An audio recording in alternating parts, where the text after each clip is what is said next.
Musta? May malupit na anime na naman tayo ngayon. Like and subscribe ka na rin para maibida mo kay Lablab mo. At huwag kalimutang i-all ang notification bell nang lagi ka pong updated sa ating uploads. Salamat. Sipag yarn, masasabi mo na lang talaga sa bida natin na nagngangalang Noor, at iba din kumayad at tila di nakakadama ng pagod. Hanggang sa isang araw ay nakarinig na nga ito ng babae na humihingi ng tulong mula sa isang kuweba na agad na nga nitong pinuntahan. Sa gulat ni Noor ay bumulaga na nga sa kanya ang isang dambuhalang baka na ngayon lang siya nakakita. Pa-flashback 15 years ago, sa isang tagong gubat, nakatira ang ating bida kasama ang kanyang nanay na may sakit, na lubos nagso-sorry sa ating bida dahil wala itong magawa para makatulong at si Noor na nga samalo lahat ng gawaing bahay at iba pa. Kinagabihan ay nagluto ng sopas itong bida natin para sa kanyang mahal na nanay. Ngunit sa kasamaang palad ay di na ito natikman pa ng kanyang nanay at kinuha na ni Papa God. Ayun nga at tuluyan ang naging ulila si Noor ngunit sa kabila nito ay di nawala ng pag-asa para mabuhay. Asikaso dito, asikaso doon, isang pambihirang bata di tulad ng iba na puro TikTok na nga lang alam, puro pa reklamo sa kanilang mga magulang. Naiwan na ngang mag-isa at solo sa kanyang buhay itong si Noor, na binabalikan na lamang ang mga alaala ng kanyang mga magulang, noong mga panahon na buhay pa ang mga ito. Mga panahong kwenakwentuhan siya ng kanyang erpat ukol sa mga adventurers na lubos niyang kinaaaliwan. Dito na nga niya naalala ang laging bilin sa kanya ng kanyang nanay na mamuhay siya ng ayon sa gusto niya. Kaya naman kinabukasan ay naisipan nitong lumabas at pumunta sa kalapit bayan at tutuperan ang kanyang pangarap na maging isang adventurer. Inumaga na nga ito bago makakita ng isang bayan, na lubos kinamangha na nga ni Noor at first time niya makalabas at makatanaw ng isang malawak na bayan. Agad na nga niyang binaybay ang nasabing bayan at dito nagulat sa dami ng tao sa loob ng bayan. Samat-saring pagkain, bagay, at mga kalakal, pati na mga adventurer na siyang nagpa-excite sa kanya. Rekta na nga siya sa isang guild, ngunit sainyap lamang ng bantay at hindi nga raw ito lugar para sa mga bata katulad ng ating bida. Nang ulit na nga si Noor at sabi daw ng mga gwardiya sa labas ay dito raw siya magtungo kung nais niyang maging adventurer, ngunit binara lamang ni Manong at mag-aalala lamang daw ang kanyang mga magulang. Pinabatid naman ni Noor na ulila na nga raw siya at wala ng mga magulang, na siya na ngang nagpakamat ulo kay Manong sabay tanong sa pangalan ng ating bida. Dito na nga pinaliwanag ng bantay na para makapasok si Noor at maging adventurer ay kakailanganin nito na mag-aral muna sa Royal Training School, kung saan kailangan niya makuha ang kanyang job class. At kung di si Daido raw talaga si Noor na maging adventurer ay kailangan niya muna ng skills para dito. Kakayahan sa espada, o magic, at iba pa, dagdag na nga ni Manong kay Noor, di na nga nagsayang pa ng oras ang ating bida at rekta pumunta na sa nasabing eskwelahan, at dito na nga niya nasaksihan ang mga kasabayan niyang kanya-kanyang nadidiskubre ang kanilang mga skills. Makalipas ang ilang buwan ay todo effort parent na itong si Noor, ngunit sa kasamaang palad ay pinatigil na ng kanilang teacher at wala nga raw patutunguhan ang ating bida, at puro peri lang daw ang nagagawa niya magpahanggang ngayon kaya baka di raw talaga para sa kanya ang pagiging adventurer at maghanap na lamang ng ibang magagawa. Doon na nga naisipan ni Noor na subukan maging warrior, na malapit din naman daw sa isang adventurer, ngunit sa uulitin, makalipas ang ilang buwan, ay muli na naman itong nabigo. Maging pagiging hunter ay sinubukan na nga rin ito ngunit muli ay nabigo. Abat maging thief/spy ay binanatan na nga rin at panatos ni Noor ngunit pati ba naman dito ay nabigo siya. Pati pagiging magician ay sinubak niya na rin ngunit di na naman pinalad at hanggang malapos porong apoy nga lang daw ang kaya ng ating bida, di rin nakatakas sa kanyang mata ang pagiging healer ngunit sa kasamaang palad ay tinalo pa raw siya ng band-aid sa paggamit kaya ayon ekis na naman. Lubos kinagulat na nga ito ni Manong sa Adventurers Guild at ni isa man lang daw na skill ay wala siyang na-acquire, sa loob ng 3 buwan ng palipat-lipat sa iba't ibang training schools. Sasmeriesep pero sorry, di kita pwedeng may pasok bilang isang adventurer ng ganyan ka, ika na nga sa kanya ng bantay. Umalis na ngang may kalungkutan si Noor, hanggang sa nakauwi na ito sa kanila. Ngunit sa kabila ng kabiguan nito ay nag-aapoy pera ng kadesididuhan nito, at panangakong mas magsasanay siya ng matindi nang maabot ang kanyang pangarap. Dito na nga ito gumawa ng isang espadang kahoy, at ayon daw sa kanyang sword instructor ay maaari kang makakuha ng panibagong skill sa pamamagitan ng paulit-ulit na pagpapractice ng isang skill. Since peri nga lang ang skill na kaya ni Noor ay dito na nga niya itinoon ang training niya, hanggang sa inabot na nga siya ng 1 taon, kung saan 10 espada na ang kaya niyang i-parry ng sabay-sabay. Sa pagdaan ng panahon, at inabot na nga siya ng 3 taon, ay mas lumakas na nga ang parry skill niya na kaya na ang 100 espada. Ngunit sa kasamaang palad ay wala pa rin daw siyang nakukuhang bagong skill, na ikinabahala na nga ng ating bida kaya mas pag-iigihan niya pa raw lalo ang kanyang training. Makalipas ang higit 10 taon at araw-araw na pagtitraining ng ating bida ay nagawa na nga niyang makapag-parry ng higit 1,000 espada. Ngunit sa kabila nito ay wala pa rin siyang nakuha na panibagong skill, di naman ito naging rason para magpapigil ang ating bida sa kanyang pangarap, na siya nang muling sumubok at nagpunta sa Adventurers Guild ng katabing bayan. Iprenesinta na nga nito ang kanyang record sa dalagang nagbabantay ng guild, kung saan lamang ang kanyang medyo di kagandahang listahan ng kakayahan, mula sa pagpa-parry, tiny flame, low heal at iba pa. Nang makita ito ng dalaga ay inirekomenda na nga nito ang mga training school na maaari niyang puntahan ngunit agad binara ng ating bida at napuntahan na nga raw niya ito lahat, na kinatamimi na lang ni ate. Mukhang di talaga ako pwede no ate, ika na nga lang ng nalungkot nating bida at napagtanto ang ibig sabihin ng bantay. Anong kaguluhan ito, biglang singit na nga ng isang lalaki at huwag nga raw niyang pag-initan ang bagong bantay niya. Ngiti naman ang bungad ni Noor dito at kumusta nga raw itong si Manong na di siya agad nakilala since matagal siyang nagsolo sa pagtitraining. Teka, ikaw ba yan Noor? Pagkagulat na nga nito, at dito nagtsikahan na nga ang dalawa. Kwento na nga si Noor ng mga ginawa niyang training all this time ngunit hanggang parrying nga lang daw talaga ang nagawa niya.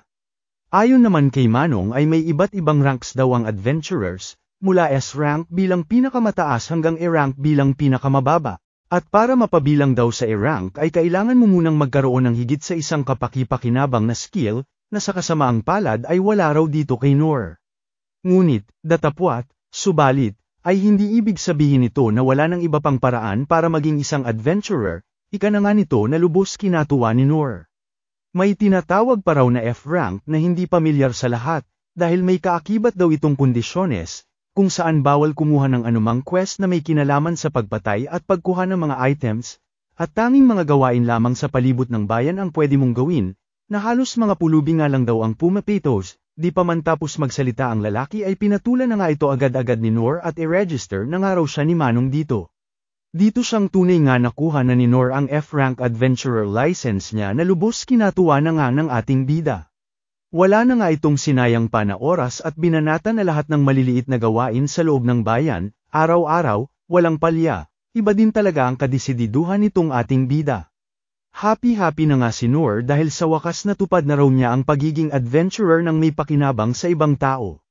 Ayun nga at balik na tayo sa present time na pinakita kanina sa umpisa, kung saan todo effort ang ating bida sa kanyang mga ginagawa, nang may ngiti sa kanyang mukha. Hanggang sa dito na nga niya marinig ang sigaw ng babae na humihingi ng tulong, na siya niyang pinuntahan. Sa gulat ni Noor ay bumulaga na nga sa kanya ang isang dambuhalang baka na sa libro niya lang daw dati nakikita, kaharap ang isang grupo ng mga sundalo na may kasamang isang babae na tila nakagapos sa isang spell. Walang ano-ano'y tumilapo na nga ang isa sa mga sundalo na binanata ng durudamanyong baka, at iba pa na basic tinalo lamang ng halimaw. Nang si ate girl na nga ang babanata ng halimaw ay sumingit na itong si Noor at binato ang kalaban, dahil dito ay siya na ang pinag-initan ng nanggagalaiting baka, at nang ma-corner siya ay ginamitan niya ng kanyang parry ayon tumilapon. Agad naman itong naka-recover at sunod-sunod siyang inatake, na sinagot naman ang sunod-sunod na parry ng ating bida. Bagamat nasisabaya niya ito ay di naman makasabay ang espada na gamit niya at unti-unti nang nasisira. Hanggang sa nang protektahan na nga niya si ate girl ay bumigay na ito tuluyan ng naputol. Wala na nga raw siyang pakialam basta't maprotektahan niya ang nangangailangan, na siyang hugot ni Noor mula pa sa mga turo ng kanyang airpat. Gamit ang putol na espada ay muli na nga niyang sinabayan ang palakol ng durudamanyong baka, ayon patay ang baka at nagwagi ang ating bida. Pinabatid na nga ni ate girl ang pasasalamat niya at tinanong ang pangalan ng ating bida, ngunit dinedma lamang ni Noor at di nga raw siya importanteng tao para malaman pa sabay umalis na. Lady Lynn Ebert, sigaw na nga ng mga sundalo na Ram Espo at buti ligtas daw ang dalaga, habang ang ating bida naman natin eto nagmo-moment na naman at kailangan niya pangaraw ng mas maraming training. Paramihin nyo rin po like at subscribe ko mga idol, damay nyo na rin po TikTok at Facebook ko andyan link sa profile ko. Lubos pinagtaka na nga maging ng prinsipe ang paglutang ng isang minotaur sa kanilang bayan dahil isa raw itong demon na nakikita lamang sa kalaliman ng dungeon, at marahil kagagawan daw ito ng kung sino man. Ayon kay Manong Kawal ay pinaghihinalaan daw nila na nanggaling ito sa isang singsing, na natagpuan sa isang patay na merchant sa lugar ng pinangyarihan. At nang tignan daw ito ni Oaken, ay napag-alaman nilang ang magic stone raw sa singsing ay nakapagtatakang napakataas ng purity, kaya papaano raw ito napadpad sa lugar na iyon. Ayon naman sa prinsipe ay threat level A demon daw ang mga minotaurs kaya imposibleng basta lamang makahanap maging ang mga mayayaman ng isang bagay para makontain ito. Dito na nga ipinabatid ng Kawal na ayon din kay Oaken ay nagmula raw sa Magic Empire ng Deridas ang crest na nakalagay sa singsing, na di na kinagulat ng prinsipe. Ikinabahala na nga nila ito dahil di lang daw ito basta tungkol sa pag-assassinate sa prinsesa, bagkus ay nais raw ng kabilang imperyo na sila ang magsimula ng digmaan, nang makuha ang relics ng Dungeon of the Lost. Nalihis na nga ang usapan ng dalawa sa ating bida, na siyang nagligtas sa prinsesa. Kwento na nga ng Kawal na gamit lamang ang isang espada, ay binisak nito ang halimaw na minotaur. Pagkatapos ay pinasundan daw nila ito sa Secret Corps ngunit di sila naging matagumpay, at nawala na lang daw ito ng parang bubbles. Samantala, lubos naman ang pagkagulat ni Manong Bantay sa guild nang makita ang ating bida, at akala raw nila napano na ito dahil sa nakaraang kaganapan ng Minotaur kung saan malapit lang sa pinagtatrabahuan ni Noor, at di raw kasi bumalik noong gabing iyon. Ayon naman kay Noor ay may mga napansin daw kasi siyang sunod ng sunod sa kanya, kaya dumiretso na raw siyang umuwi since grabe na raw pagod niya noong gabing iyon. Buti naman pala okay ka, ako nga ay rank pero sigurado ako patay ako kung makasagupa ko yung halimaw na yon. Ika na nga ni Manong Bantay habang itong bida naman natin ay napapaisip at buti na lang daw dambuhalang baka lamang yung nakaharap niya. Kalaunan ay iniabot na nga ni Manong ang bayad ni Noor sa kanyang trabaho kahapon, sabay tanong kay Noor kung wala raw ba itong plano na magkaroon ng mas desenteng trabaho. Ayon naman sa ating bida ay adventurer naman na raw siya kaya ano pa raw ba hahanapin niya, sabay paglutang ng isang dalaga sa kanyang likod at sa wakas nahanap niya na nga raw ang ating bida. Agad nakilala naman ito ni Noor na ang dalagang iniligtas niya kahapon habang si Manong na bantay ng guild ay napapaisip kung sino itong dalaga, hanggang sa kalaunan makilala na nga nito ang kanilang bisita sabay hablat kay Noor at ano raw ang ginawa ng ating bida. Wala akong ginawa Manong, ika na nga ni Noor hanggang sayayain na nga siya ng dalaga na sa labas na lamang sila mag-usap. Gamit ang spell ng dalaga ay naging invisible na nga sila sa paningin ng iba. Hanggang sa nang sila na lamang dalawa ay humingi ng tawad ang dalaga sa biglaang paganap nito. Okay lang naman daw ika naman ni Noor at tinanong si ate kung ano raw ang sadya nito. Ayon sa dalaga ay nais niya raw pormal na pasalamatan ng ating bida sa pagligtas nito sa kanya, dahil di niya lang daw basta niligtas ang buhay niya bagkus ay nangangahulugan din daw itong niligtas niya ang kanilang bansa. Ay grabe si ate, kung susumain nga mas pangmalakasan ang skill mo, baka nga naging balakid lang ako sa inyo kahapon, pag-aalala na nga ni Noor. Mariing pinabulaanan naman ito ng dalaga at baka patay na nga raw siya ngayon kung hindi siya tumulong kahapon. At bilang pasasalamat, ay nais niya raw bigyan ng pabuya si Noor. Agad binara naman ito ng ating bida at sapat na raw sa kanya ang pasasalamat ng dalaga, ngunit iginiit ni ate na nais niya itong maayos na pasalamatan at maging ang tatay niya raw ay nais itong makita ng personal ng mapasalamatan. Muli ay humindi si Noor ngunit may kakulaitan si ate, at bilang isang taong may posisyon at may katayuan, ay di pwedeng hindi niya raw bigyan ng kung anuman ang taong nagligtas ng kanyang buhay. Ang kulit mo naman sa wala nga akong gusto miss, ika na nga ni Noor na lubos pinagtaka ng dalaga, ngunit ayaw talaga papihil ni ate at ibibigay nga raw nila lahat ng gusto niya, ngunit sa uulitin ay binara lamang ni Noor na nagpaiyak na nga sa dalaga, at di raw pwedeng di niya tanggapin ang pasasalamat niya. Nang makita ni Noor ang kadesididuhan ng dalaga at napa-flashback pa nga sa kanyang nakaraan at nakita ang kanyang sarili sa katauhan ng dalaga, ay pumayag na rin ito ngunit ang makausap lang daw ang tatay nito wala nang iba pa. Happy-happy na nga si ate sabay cast ng invisibility spell at ayaw niya raw na makita sila ng iba. Nagulantang na nga si Noor nang makita ang pangmalakasang bahay ng dalaga, na may mga kawal pang bantay at pagkahaba habang entrance. Ay oo pala kuya, di ko pa natatanong pangalan mo, ika na nga ng dalaga sabay pakilala ni Noor bilang Noor. Agad na taranta at nagsorry naman ang dalaga at di pa raw pala siya nakakapagpakilala sa ating bida, Lynn Eberg Clays o Lynn na lang for short na raw ang kanyang pangalan. Sa Smerisep kanina pa kami naglalakad, iba din talaga pag mayayaman. Reklamo na nga ni Nor sa isip-isip niya hanggang sa may sumalubong sa kanilang isang dalaga na Wen Elkong si Lady Lin Eberg. Dito na nga nagtanong si Lin kung nasaan daw ang kanyang tatay, na ayon naman kay Ate Knight ay nasa audience chambers daw kausap si Rain, sabay tanong kung sino raw itong kasama niya. Bisita niya nga raw ito at ang nagligtas ng buhay niya ika naman ni Lin, habang itong bida naman natin ay nagtataka kung paano raw nakakapaglaba at nakakapaglinis ang maid nila Lin kung ganito ang kasuutan. Sa kanilang paglalakad ay bigla na naman silang may nakasalubong na nagngangalang Gilbert at pang-ising-isi sa ating bida at di raw mukhang malakas tulad ng mga nababalita, hanggang sa bulungan nito ng Knight na samahan na lamang sila at nang mas marami raw ang magbabantay sa ating bida.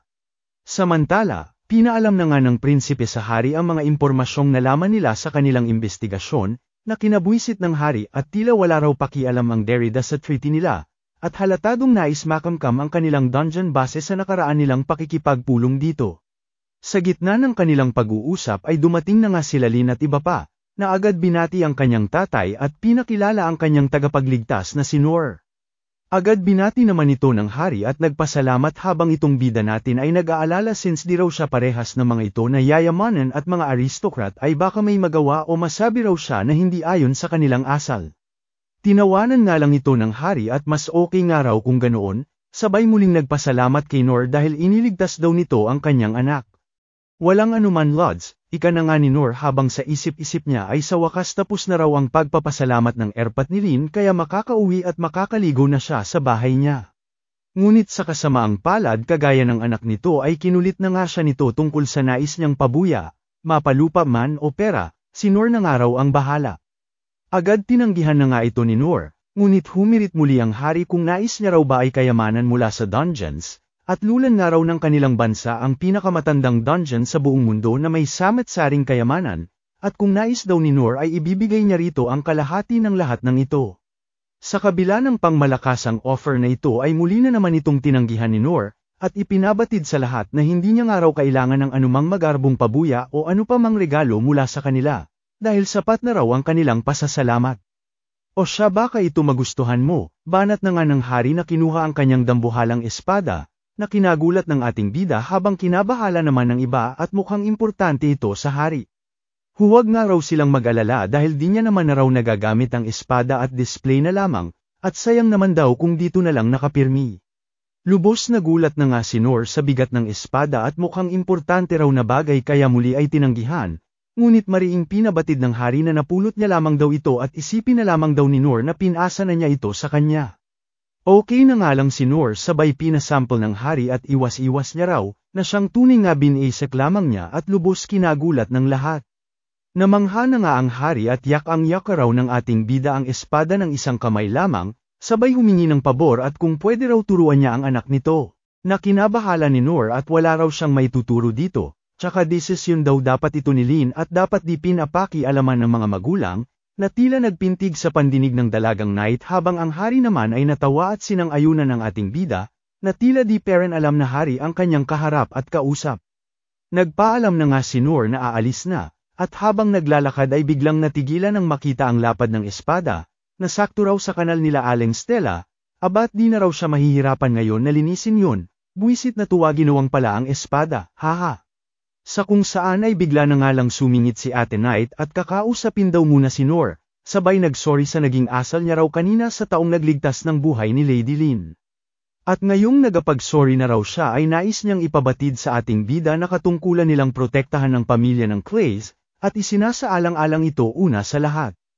Teka, so ibig sabihin hindi ka maid? Pagtataka na nga ni Nor na nagpang-isi na lamang sa dalaga, at nagpakilala na si Ines Harness, Warrior Corps Vice Captain ng pamilya Clays, at kilala raw sa tawag na Divine Shield, at tungkulin nga raw niya na maging shield ni Lady Lin. At ang pagligtas daw ni Nor sa buhay ni Lady Lin ay nangangahulugan din ng pagligtas niya sa buhay niya, kaya simula raw ngayon ay tutulungan niya rin si Nor sa anumang kakailanganin nito, at magsabi lamang daw sa kanya kahit ano pa ito. Ang OA naman ng mga tao dito, sa isip-isip na naman nga ni Nor sabay umoo na lamang sa dalaga nang matapos na. May pahabol na pa-warning pa nga si Ines na bagamat nakabuelo siya kanina, ay di niya raw hahayaan na sa susunod ganoon pera ng asta at ugali niya sa harap ng mismong hari, na kinaoo na lamang ni Noor at nagpangiti dito sa dalaga. Siya nga pala, ano pangalan mo? Tanong na nga ni Ines sabay nagulat nang malaman na ang pangalan niya ay Noor sabay umalis na. Abat sa pag-alis ni Ines ay siya namang pagsingit ni Gilbert, at magpainit nga raw muna sila. Painit na rin po like at subscribe ko mga idol, damay nyo na rin po TikTok at Facebook ko andyan link sa profile ko. Ano ba kailangan ng lalaking ito? Sa isip-isip na nga lang ni Noor bagamat uwing-uwi na at pagod na nga raw siya. Hanggang sa magulat na nga siya nang dalhin siya ni Gilbert sa isang kwarto na tila isang practice room ng mga adventurer. Dito na nga siya niyaya ng lalaki na makipag-mock battle na ikinabahala ng ating bida dahil never niya pa raw na-try magkaroon ng training partner dati. Agad pinili naman ni Noor ang isang espadang kahoy bilang kanyang sandata habang sibat na kahoy naman dito kay Gilbert, at sasamantalahin niya na raw ang pagkakataon ng makapagsanay kasama ang taong tingin niya ay mas malakas sa kanya. Abat mukhang may tama si Kuya, ika na nga ng mga Miron na nanunood at lalabanan nga raw ng ating bida ang kanilang Captain Gilbert, at humanda na raw itong ma-meet si Papa God. Siyang tunay nga kalaunan ay nagsimula na ang kanilang mock battle, kung saan nagpamalas ng pambihirang bilis itong si Gilbert gamit ang kanyang sibat na kahoy, na lubos kinamangha ni Noor at mukhang pambihirang training daw ang pinagdaanan ng kapitan para maabot ang ganitong antas ng bilis. Ngunit bakit tila ang bagal daw, pagtataka na nga ni Noor. Dahil dito ay pinatigil na muna nito ang laban at time out daw muna, at sinabihan si Gilbert na hindi nito kailangang magpigil ng kanyang lakas para lamang pagbigyan siya.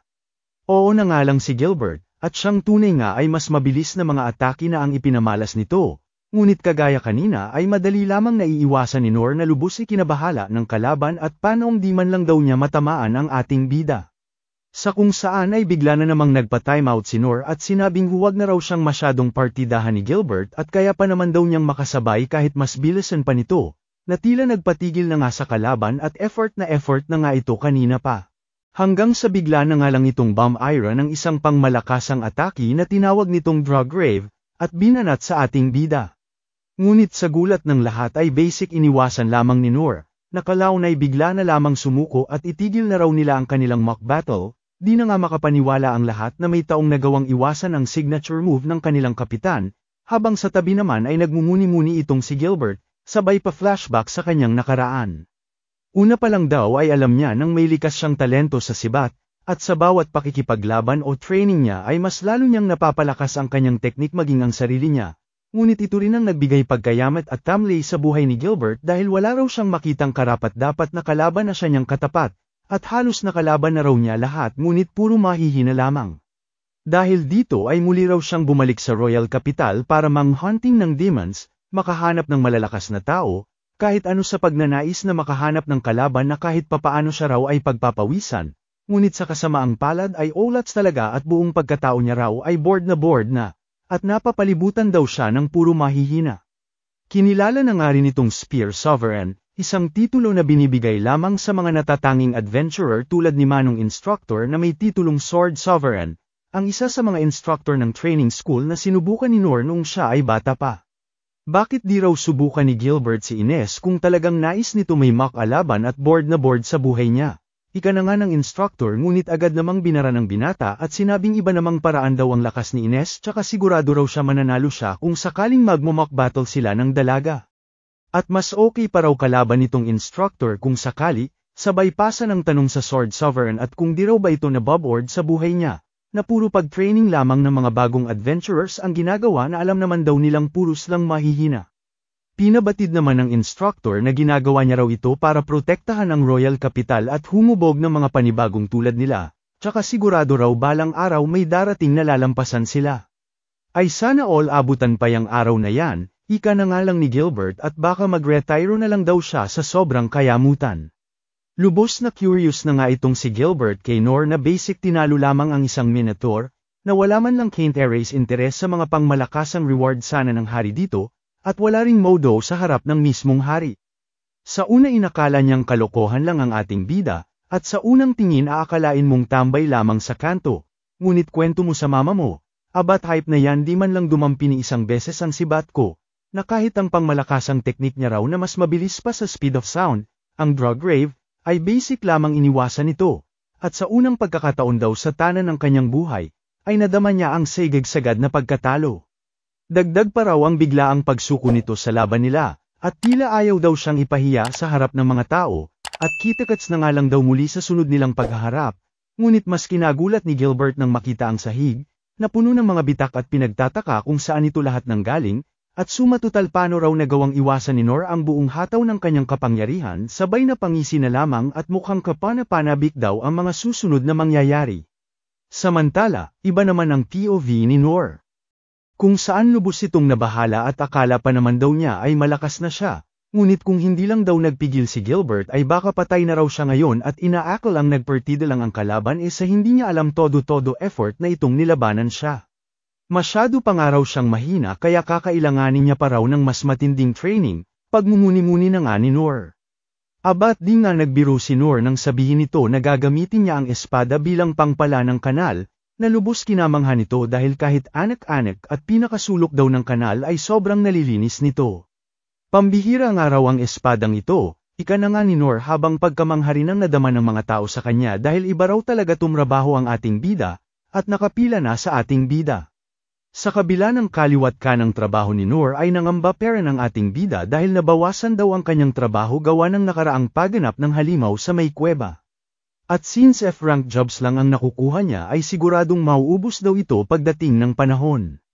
Dito na nga siya natigilan ng tignan ng kanyang espada, at napaisip ng iba't ibang racket gamit ang nasabing espada, mula sa paggawa ng pizza, sa pangsagwa ng bangka, maging sa pag-barbecue gamit ang espada, ngunit kung sakali raw ay kailangan niya ng firepower sa kakarampot pa naman daw ang kapangyarihan niya pagdating dito na tila kutitap lamang. At kahit dumaan daw siya sa lahat ng training schools ay puro lowest level skills lamang ang natutunan niya mula dito. Sa kung saan ay bigla na lamang lumutang sa eksena itong prinsesa, at binati ng good morning ang ating bida. Pinagtaka na nga ito ni Noor at ano raw ang ginagawa ng prinsesa sa lugar na ito at paano siya nahanap. Ayon naman sa prinsesa ay tinanong niya raw ang guildmaster sa kung nasaan siya, sabay sorry nito at pinag-alala kung nakakadistorbo daw ba siya sa ating bida. Okay lang daw ika naman ni Noor, at tinanong ang prinsesa kung ano ang layo nito at nandirito. Dito na nga inilahad ng dalaga ang kanyang request, na kung maaari ay gawin siyang page ni Noor. Ang page nga raw ay isang tao na nangangalaga ng pang-araw-araw niyang pangangailangan, habang unti-unting natututo ng kanyang kaalaman, o sa madaling sabi ay tila isang assistant o sabihin na lamang nilang isang apprentice. Sapat na nga raw na hayaan siya nitong sumama sa kanya. At kailanman hindi raw siya manggugulo o anupaman. Agad tinanggihan na nga ito ni Noor ngunit ayaw paawat ng prinsesa at muling nang ulit, at sisiguraduhin daw ng dalaga na may ambag at magiging gamit siya sa ating bida. Paliwanag naman ni Noor na wala raw siyang maituturo sa prinsesa, at kung sa pagtulong naman ay yakang-yaka na niya ang kanyang mga ginagawa kaya huwag na raw itong mag-alala pa. Humirit na naman ang prinsesa na siswelduhan daw si Noor ng pangmalakasan. Ngunit muli ay tinanggihan ng ating bida. Di gamitin mo na lang ako kahit ano pa ang gusto mo, ano pa man yan o kung ano man yan, pangungulit na nga ng prinsesa na paulit-ulit tinatanggihan lang naman ni Noor.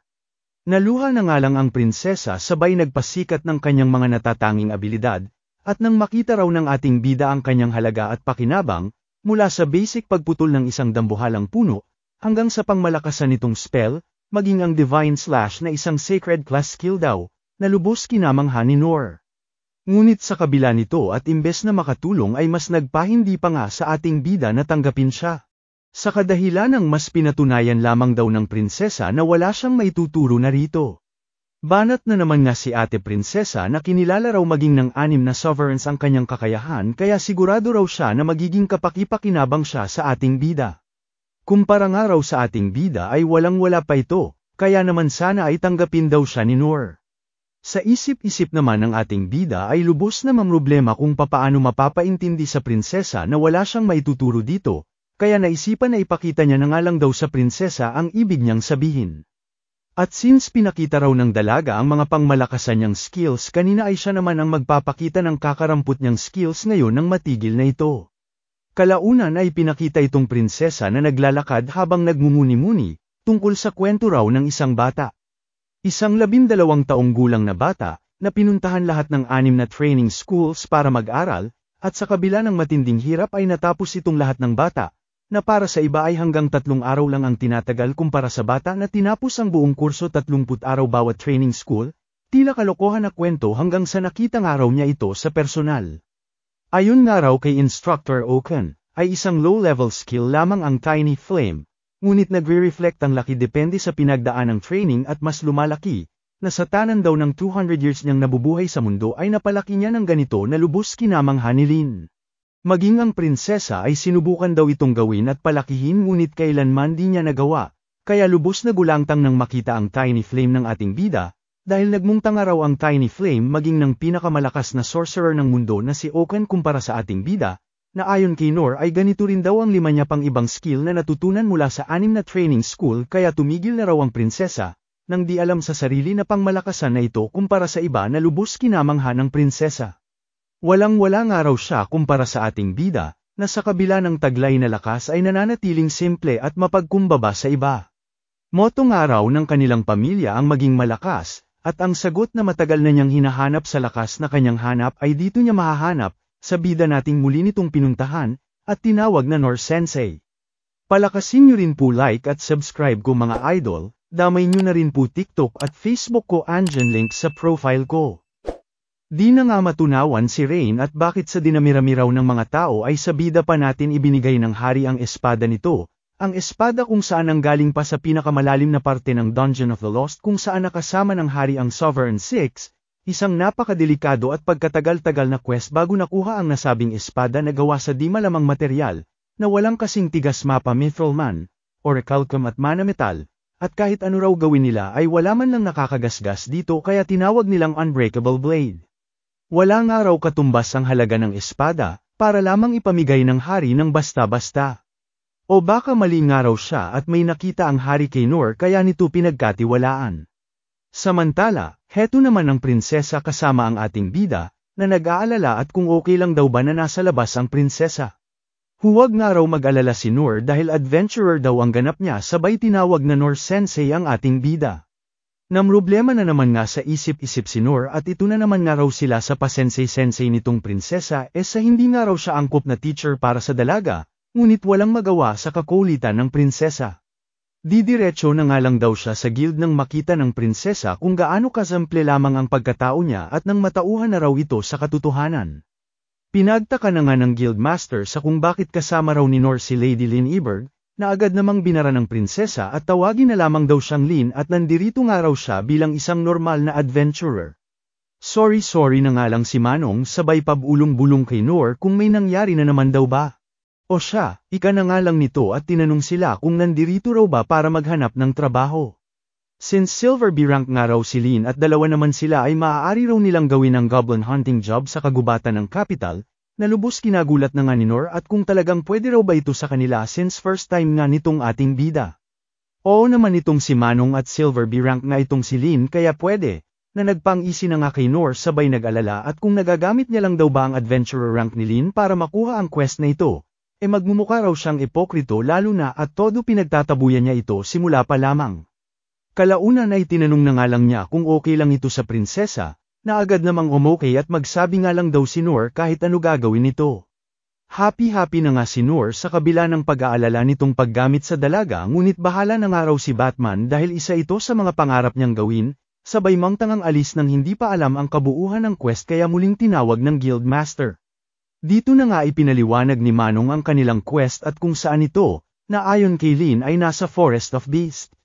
Dagdag pa ng Guildmaster na ang kanang tenga ng goblins ang magiging patunay ng matagumpay nilang quest kaya huwag raw nila itong kakalimutan dahil dito nakasalalay ang compensation nila. Agad umalis na nga sila Noor at lumabas ng kaharian, at rekta nagpunta sa gubat na kung tawagin ay Forest of Beast. Dito na nga lubos na mangha si Noor sa dami ng puno kumpara sa mga tipikal na gubat na napupuntahan niya, hanggang sa tanungin na nga nito si Lin kung ano raw ba alam nito sa goblins. Agad sumagot naman ang dalaga na mga halimaw daw itong kumakain ng maliliit na hayop at mga prutas, at kadalasan maging mga tao raw ay inaatake ng mga ito, at kung mapabayaan daw ay maaaring magdulot ng kakulangan sa pagkain dahil sa bilis ng pagdami ng mga ito. Kaya madalas tina-target ito ng adventurers para makontrol ang bilang ng mga ito. Ngunit dahil malaki din ang katungkulan nito sa kasaganahan ng mga gubat ay hindi ito maaaring ubusin lang hanggang sa ma-extinct. Lubos na mangha na nga si Noor sa mga narinig, at di lang daw basta pala puro skills lang itong si Lin, Bagkus ay matalino rin, kaya napaisip na naman kung ano raw ba maituturo niya rito. Sa unti-unti nilang paglalim sa kagubatan ay nabahala na nga sila dahil wala man lang silang mahanap ni isang goblin, hanggang sa may maramdaman na nga si Lin sa bandang malayo na siya na nga nilang tinungo, ngunit nang kanilang mapuntahan ay bigla na lang daw nawala ang presensya ayon dito sa prinsesa. Sa kung saan ay bigla na lamang silang nagulat nang makakita ng patay na goblin, hanggang sa dito sumambulat sa kanila ang isang dambuhalang goblin na kinakain ang kapwa nito goblin, na sa isip-isip ni Noor ay lubos nagtataka. At ganito raw pala kalaki ang isang goblin na sabi-sabing pinakamahina sa lahat, at paanong binibasic lang daw ito na tila libangan lang ng mga adventurers. Nilakasan na nga lang nito ang loob at sinabi kay Lin na huwag daw itong matakot pagkat goblin lang naman daw ang kaharap nila. Samantala, binalika naman ang POV ni Lin noong makita nila kanina ang dambuhalang goblin, kung saan agad nitong nakilala bilang isang Goblin Emperor, isang subspecies ng Goblin King na kilalang isa sa pinakadelikadong halimaw ng buong mundo. Gawa mula sa genetic manipulation ng mga tao na matagal nang pinagbawal, dagdag pa nga raw na itong nakasagupan nilang Goblin Emperor ay kinakain ang kanyang kapwa, na mas nagpapalakas dito, pagkabahala na nga ni Lin hanggang sa magsalita na itong si Noor at huwag nga raw itong mag-alala pagkat Goblin lang naman ang kanilang kaharap. Namangha na nga si Lin at mukhang nagpunta raw dito ang ating bida dahil alam nitong Goblin Emperor ang kanilang makakalaban, at nang matalo raw nito nang wala nang ibang madamay pa, na siya nang nagpang-isi sa prinsesa at nagpabalik ng lakas ng loob nito since kasama niya naman daw ang bida natin. Walang ano-ano'y pang malakasang atake na nga ang ibinira ng Goblin Emperor, sunod-sunod na attacking basic sinalag at pinari lamang ni Noor with matching support mula sa prinsesa gamit ang mga skills nito. Sa kabila ng laki ng kalaban ay may taglay itong pambihirang liksi na lubos nilang kinabahala, at sunod-sunod pinagbabato na nga si Noor ng sandamakmak na puno. Dito na nga napansin ni Lin na wala man lang itong ni isang gallows at bihira raw maging sa isang Goblin Emperor ang may pambihirang recovery, hanggang sa mapansin na nga nito ang Mana Stone sa noo ng kalaban na siya raw may sanhi nito, kaya sinabi kay Noor na targetin ang bato nang matalo nila ang kalabang makunat pa sa bato. Pasikat na nga ang prinsesa at naglabas ng pangmalakasang magic para maharang ang mga atake ng Goblin, at dito na nga mas napatunayan ni Lin na ang Mana Stone ang may kagagawan ng pambihirang healing capability ng Goblin Emperor, na lubos nitong kinabahala. Dito na nga nagka-bright idea ang ating bida, na kung maaari ay targetin daw ni Lin ang likod niya gamit ang mahikang ginamit nito kanina. Kinabahala naman ito ng prinsesa dahil pangmalakasang magic daw ito na kayang magwasak ng mga pader sa kastilyo. Huwag nga raw mag-alala ang prinsesa ika naman ni Noor at gagamitin niya raw ang espada para di siya direktang tamaan nito, at ito lang daw ang nakikita niyang paraan para malapitan ang kalaban. Okay na nga lang ang prinsesa sabay agad pamwesto sa likod ng ating bida, at walang ano-ano'y binirahan ng pangmalakasang wind blast ang likod ni Noor na siya nang nagtulak dito mala-rocket papunta sa kalaban, kung saan sinabayan niya rin ang kanyang mga angking skills kagaya ng physical enhancement para mapanatili ang posture niya, feather step para maiwasan ang mga atake ng kalaban, low heel para may handa ang kanyang katawan, and boom, wapak sa pakulo ng Goblin swak na swak, sabay Mana Stone na bunot at lumagapak. Array-array na nga lang si Goblin Emperor habang agad kinuha naman ni Lin ang Mana Stone, at para matapos na ang kanilang inumpisahan, ay ginamitan na nga ng pangmalakasang apoy-apoy magic ni Lin ang Emperor Goblin na kanilang kalaban.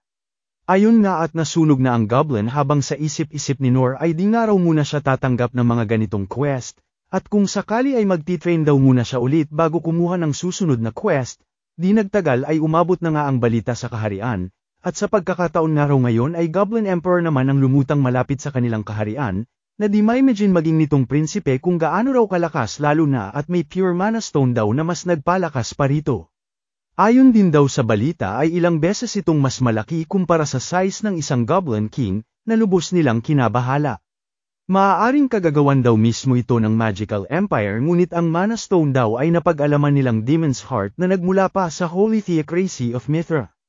Change topic na nga si Rain at kinumusta ang kanyang kapatid na prinsesa. Ayon naman sa mga taga-balita ay nagtamo nga raw ito ng manggilan nilang sugat kaya kinagulat ni Rain at mukhang mahirap na laban daw talaga ang pinagdaanan ng mga ito at kamangha-mangha raw na nalampasan ng mga ito. Dagdag pa ng mga taga-balita na inambush daw ang dalawa ng Goblin Emperor na nagtago at nagbalat kayo sa kagubatan, na ayon daw sa prinsesa ay maaaring matagal na raw na nandoon bago pa sila napadpad sa kagubatan. Lubos kinabahala na nga ito ng prinsipe at panoong nakalusot daw ito sa secret corps nila. at kung summon ng magic naman daw ang ginamit ay paanoong nakalusot sa sensory network ng kanilang kaharian ang ganoon kalaking halimaw. Kalaunan ay nagpaalam na nga ang mga taga-balita sabay nag-abot ng report ukol sa 3 buwang mga kaganapan at naobserba nila sa naturang lugar.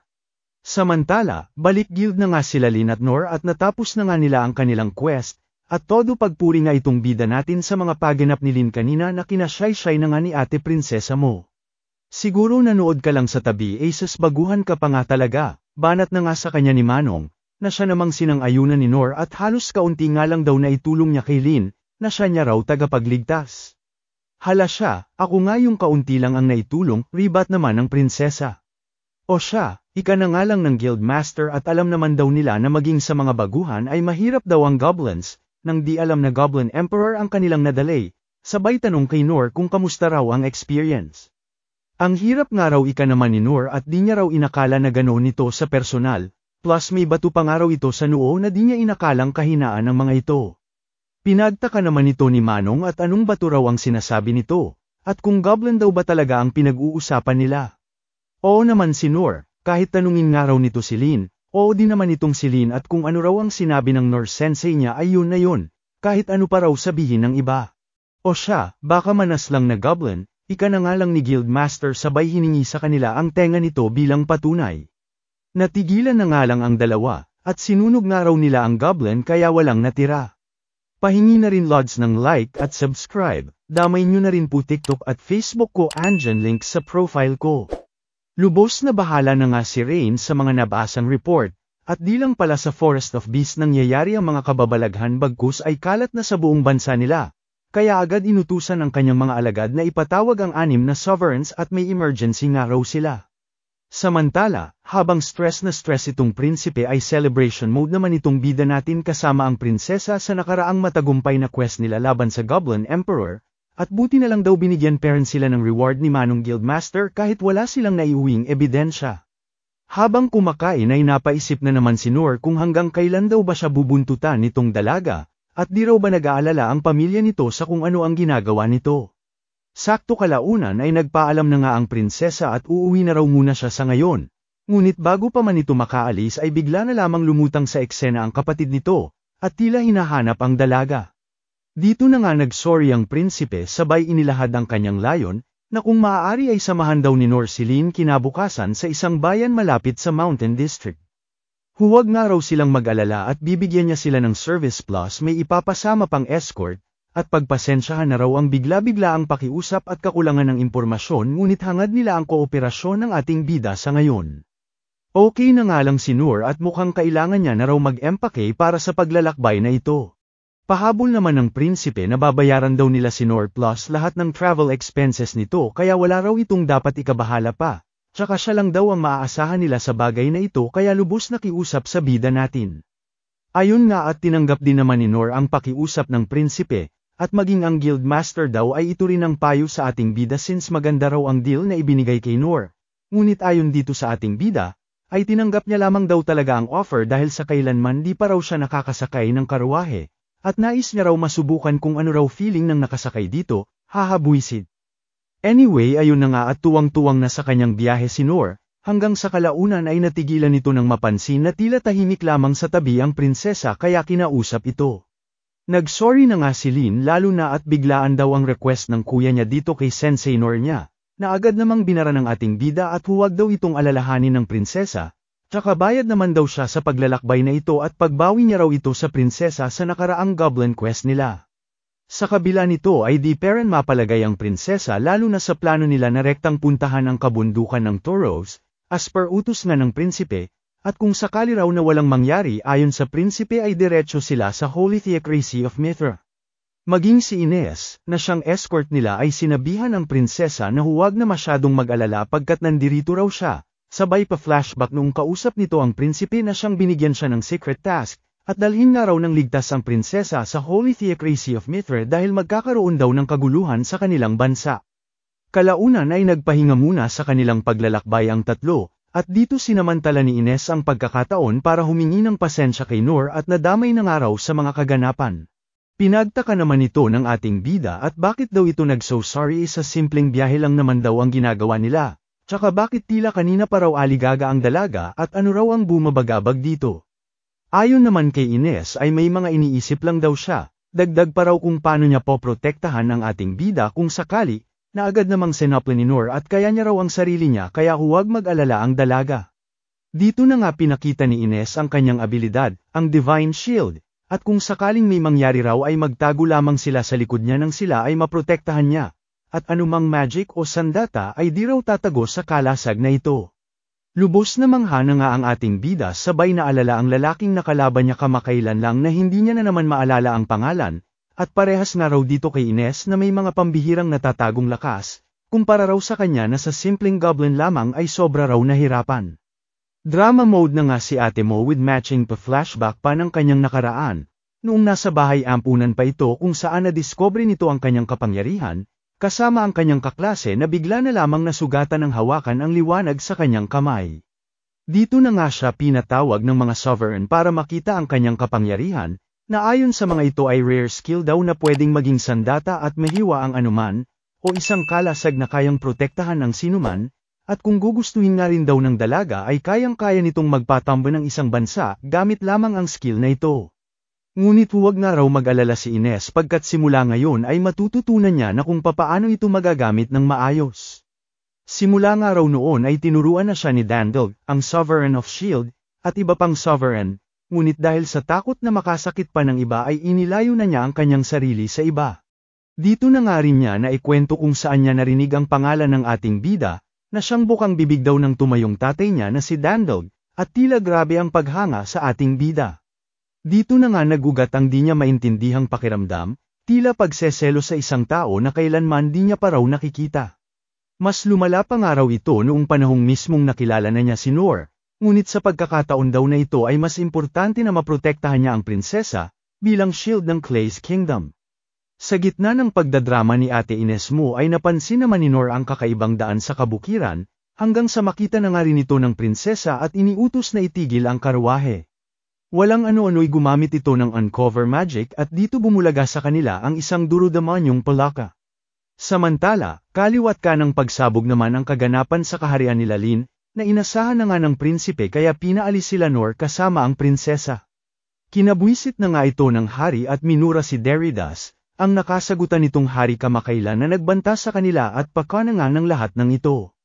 Kanya-kanya nang ang Thoka ang Sovereign Six para labanan ang mga halimaw na lumusab sa kanila, at bawat sulok nga ng kaharian ay pinutakte na kaya wala silang choice kundi i-deploy lahat ng mga sundalo sa pangunguna ng mga Sovereign Six. Balik naman kila Noor ay pinakitang may kasama ang duro-demonyong palaka, isang batang puti ang buhok, na lubos kinagulat ang atake ni Lin kaya nawala ng kontrol sa palaka. Bagamat di alam ang sitwasyon ay agad namang to the rescue si Noor sa bata, at prinotektahan ito mula sa duro-demonyong palaka habang sinubukang pigilan ni Ines at tila may pagdududa sa bata, at nabatid na isa itong demon folk, tawag sa mga demi-humans na may abilidad na makontrol ang mga halimaw, na halos nasakop ang Holy Theocracy of Mithra 200 taon na ang nakakaraan, at inakalang extinct na dahil pinaghuhunting ng mga tao mula noon. Dito na nga nila napagtanto na noong nagcast ng spell ang prinsesa ay kinagulat ito ng bata kaya naputol ang koneksyon sa duro-demonyong palaka, na siya ring bida-bidang paglusob ni Noor na siya nila ngayong kinababahala. Buwisit lusob din kasi agad bobo naman, pabulong-bulong na nga lang ni Ines at buwisit na buwisit kay Noor at di nga raw nag-iisip habang itong prinsesa naman ay di na naitago ang pag-aalala at tulungan nga raw nila ang Noor sensei niya, ngunit agad pinigilan ni Ines at priority niya raw ang kaligtasan ng prinsesa. Walang ano-ano'y bigla na nga lang bumuga ng maitim na tinta ang kalaban na siya namang hinarang ni Noor bilang pagprotekta sa bata, ngunit sa kasamaang palad ay laman pala ito ng matinding lason na siya nangang rekta tumama sa kanya, at nagpaisip kay Noor na baka ito raw ang naisabihin sa kanya ni Ines kanina, na hindi lang ito basta ordinaryong palaka lamang kundi may lason pala. Black Death Dragon, pangalan nga raw ng kalaban dahil sa dulot nitong sure bowl na kamatayan, ika ni Ines habang sobra-sobrang pag-aalala ang nadarama ng prinsesa na ayaw paalisin nitong moldita, at mas importante raw ang buhay ng prinsesa dahil nakasalalay dito ang kinabukasan ng kanilang kaharian. Lubhang delikado raw kahit makalanghap lang sila ng kaunting lason mula sa kalaban, na maging ang sovereign healer na si Sane daw ay di kakayaning gamutin.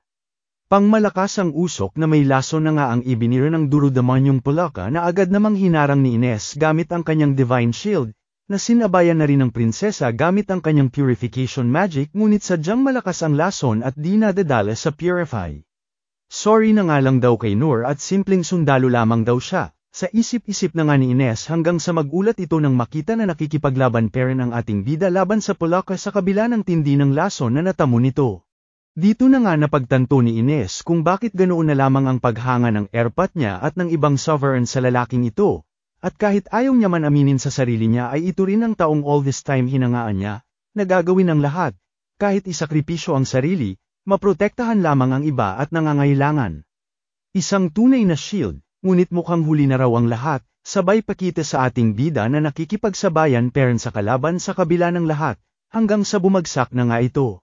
Pabagsak na rin ang like at subscribe mga idol, damay nyo na rin po TikTok at Facebook ko andyan link sa profile ko.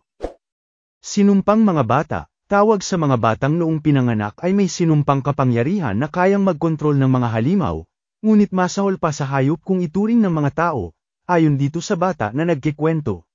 Sipa doon, bogbog dito, malabo lang binabalibag-balibag lamang ng mga mapang-ipang tao na sila ay ikinulong, na lubos pinagtataka nitong bata at ano raw ba ang ginawa nilang masama. Dahil din sa kapangyarihang ito ay kaya nilang basahin ang isip ng mga tao, ngunit sa kasamaang palad ay mas kinagalit ito ng mga tao kaya mas pinagmalupitan sila. Sa kabila ng mga dinanas niya, pangbubugbog, at pang-aabuso ng mga tao ay kailanman di niya raw naisip na gumanti sa mga ito, ni manakit ng sinuman o makakita man lang ng dugo. Hanggang sa isang araw ay kausapin siya ng kanyang amo, at maaari raw siyang makatulong sa kanilang bansa kung dadalhin niya ang mga halimaw since isang araw siyang demon folk. At kung gagawin nga raw ito ng bata ay kailanman hindi na siya pagmamalupitan pa, at makakakain na ng masasarap na pagkain, pati ang kanyang mga kasamahan, pangako nga raw nito. Ngunit kung tatanggihan daw ng bata ay sisiguraduhin niyang mas malala ang mararanasan nito, pagbabanta na nga ng Durudamanyo. Wala na ngang nagawa ang bata kundi tanggapin na lamang ang utos nito, hanggang sa ipakita na nga ang nangyari sa nakaraan kung saan kasama na nito ang dambuhalang Pulaka, na nakawala sa kontrol nito dahil sa pag-ambush ng grupo nila Noor. Takot na nga ang nadama nito dahil nabigo siya sa kanyang misyon, at inisip ang sasapitin ng kanyang mga kasamahan dahil sa kanyang kapalpakan. Mukhang katapusan ng araw niya ngayon sabay na pangiti na lamang, at bagamat wala raw siyang naitulong, ay at least wala raw siyang nasaktan, at sanay sa susunod na buhay niya raw ay di na siya mabugbog pang muli, maging kapaki-pakinabang, at makakain ng masarap kahit isang beses man lang. Dito na nga niya ikinagulat ang pagdating ng ating bida, na siyang prinotektahan siya laban sa halimaw, na lubos niyang pinagtataka, at imbis na protektahan ang sarili sa lason ng Pulaka ay mas inuna siya, kaya ayon, bagamat may kakunaten ay kalaunay natambo na ang ating bida. Walang ano-ano'y biglang pa-flashback sa nakaraan ni Noor, noong mga panahong solo na lamang itong namumuhay sa kabundukan at kababalik lang mula sa training schools na lahat tinanggihan siya. Dito na nga ito nalasan sa niluto nitong pagkain at di inakalang may nakasamang nakakalasong tanim sa kanyang pagkaing inihain. Magdamag na nga itong nanghina at samuka ng dugo hanggang sa makita niya sa libro ang salarin ng kanyang pagkalason, ang tanim na kung tawagin ay Dragon's Ruin. Sa kabila nito ay nagpatuloy pa rin ito sa pang-araw-araw niya na training ng lubos ng hihina, hanggang sa kalaunan ay naging okay na rin siya. Nagdaan ang mga araw ay naging maingat na nga siya sa pagkuha ng mga tanim na kakainin, ngunit sa kamalas-malasan nitong bida natin ay ahas naman ang nakadalay dito, na lubhang makamandag. Ngunit sa gulat ni Noor ay saglit lang ang epekto nito sa kanya at agad naging okay. Dahil dito ay naisipan niyang kainin na rin ang ahas since wa-epek naman daw sa kanya ang kamandag nito. Kinabukasan ay agad na nga itong naghanap ng ahas at muling pinakagat sa kanya, at dito napansin na mas mabagal na ang epekto ng lason kumpara kahapon, na siyang nagpasaya na nga kay Noor at baka dito na raw siya makakuha ng panibagong skill. Abat simula nga noon ay binanata na nito lahat ng nakakalasong pagkain, tanim, maging mga hayop na siya na nitong naging paboritong kainin, sa pagnanais na makakuha ng panibagong skill ngunit sa kasamaang palad ay wala raw siyang napala, bagkus ay nadiscover niya lang daw na masasarap ang mga nakakalason at makakamandag na hayop. Kaya sigurado raw siya na masarap itong dambuhalang Pulaka na kanyang kaharap. Medyo nanibago nga lang raw ang katawan niya sa laso ng Polaka kanina ngunit alam niya naman daw na kaya ito ng kanyang katawan kumpara sa mga naranasan niya sa nakaraan. Patuloy na nga nitong nilabanan ng Polaka habang pagkamangha naman ang nadama ng bata, at panoong nasasabayan daw ng binata ang makamandag na dambuhalang Polaka. Hanggang sa mabahala na nga ang lahat ng makitang itatodo na ng Polaka ang buong lakas nito. Ngunit syempre di naman nagpahuli si Noor at sinungalngal na nga ang Polaka bago pa man makabuga. Ayon sabog ang kalaban sa sarili nitong lason, na lubos kinagulat ng lahat ng nandoon. Pinagtaka naman ni Noor kung ano raw ba ang ginagawa ng isang makamandag na Polaka sa lugar na ito sabay ng hinayang at mukha pa naman daw sanang masarap ang Polaka. Agad na nga nitong nilapitan ng bata para kamustahin, at kung mag-isa nga lang daw ba ito. Pinabulaanan naman ito ng bata at kasama niya nga raw ang halimaw papunta sa bayan.